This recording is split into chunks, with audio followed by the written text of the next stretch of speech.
Doctor बीना कौशिक, इतिहास विभाग, SPC राजकीय महाविद्यालय अजमेर।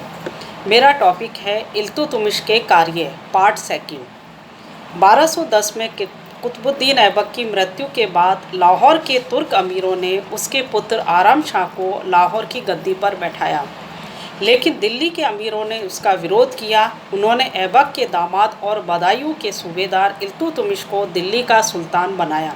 आराम शाह ने उस पर आक्रमण किया, परंतु वह पराजित हुआ और मारा गया।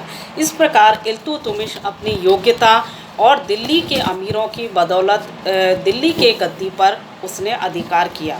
इल्तुतमिश के शासक बनने के समय उसके सामने अनेक कठिनाइयाँ उत्पन्न हुई। उन कठिनाइयों को उसने अपनी योग्यता और सूझबूझ के बल पर उनका हल किया।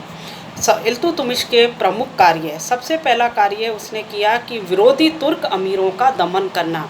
इल्तुतमिश के सत्ता पर बैठते ही अनेक तुर्क अमीरों ने इसका विरोध प्रारंभ किया। उन अमीरों में सबसे प्रमुख था यालदोज। वो गजनी का शासक था। जैसे ही सुल्तान बना, उसने सबसे पहले यालदोज ने उसे अपनी अधीनता सूचक कई चिन्ह उसके दरबार में भेजे, लेकिन इल्तुतमिश ने प्रारंभ में इन्हें शांतिपूर्वक स्वीकार किया। लेकिन यालदोज के ऊपर जब मंगोलों ने आक्रमण किया तो उसने भारत पर आक्रमण कर दिया। इल्तुतमिश ने उसका मुकाबला किया और उसे पराजित करके मार दिया। इस प्रकार यालदोज के दमन से भारतीय प्रदेशों का गजनी से संबंध पूर्णतः समाप्त हो गया, जिसके फलस्वरूप दिल्ली का स्वतंत्र अस्तित्व कायम हुआ। ये सफलता इल्तुतमिश की एक महत्वपूर्ण सफलता थी। अभी तक मोहम्मद गजनवी से लेकर गौरी और फिर कुतुबुद्दीन ऐबक तक हम देखें तो मध्य एशिया की राजनीति से भारतीय प्रदेश संचालित हो रहे थे। तो इल्तुतमिश के समय में ये संबंध अब समाप्त हो गया।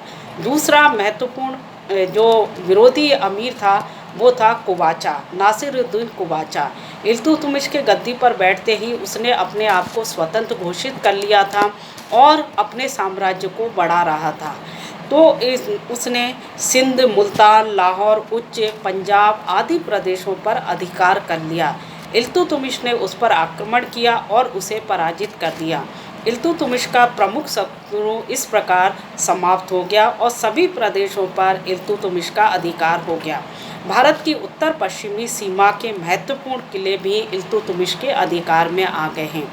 इन दो प्रमुख विरोधी अमीरों के समाप्त होने से इल्तुतमिश को शासन कार्य करने में बहुत सुविधा हुई और उसका राज्य एक तरह से विद्रोह विहीन हो गया। दूसरा महत्वपूर्ण कार्य हम देखें इल्तुतमिश का था मंगोलों के आक्रमण से मुक्ति। इल्तुतमिश के समय में भारत के तुर्की राज्य को मंगोलों के आक्रमण की संभावना से एक महान संकट उत्पन्न हो गया था। मंगोल नेता चंगेज खान ने मध्य एशिया के अधिकांश प्रदेशों पर अधिकार कर लिया और वह जलालुद्दीन मंगबर्नी का पीछा करता हुआ भारतीय सीमा पर आ गया।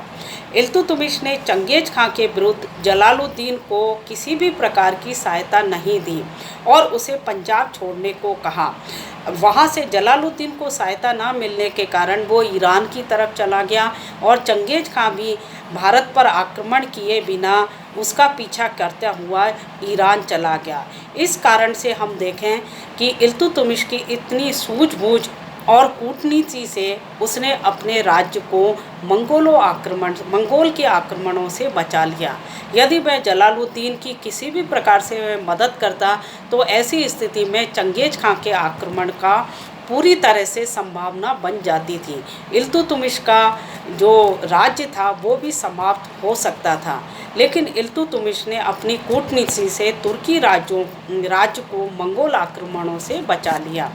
अगला महत्वपूर्ण उसकी सफलता में हम देखें तो दिल्ली राज्य को अपनी राजधानी बनाना। इल्तुतमिश ने अपनी कूटनीति के कारण भारतीय प्रदेशों की राजधानी लाहौर के स्थान पर दिल्ली को बनाई, जो कि उस समय उत्तर भारत के केंद्र में स्थित थी। और उस राजधानी का जो उसने चयन किया वो राजधानी आज तक भारत राज्य की राजधानी बनी हुई है। इल्तुतमिश की इन सफलताओं के कारण उसके निवेदन पर खलीफा ने उसे भारतीय प्रदेशों का सुल्तान स्वीकार किया। उसके कारण दिल्ली सल्तनत कानूनी रूप से स्वतंत्र राज्य बन गया। तो इन सभी उपलब्धियों और उसके कार्यों के कारण इल्तुतमिश को तुर्की राज्य का वास्तविक संस्थापक माना जाता है।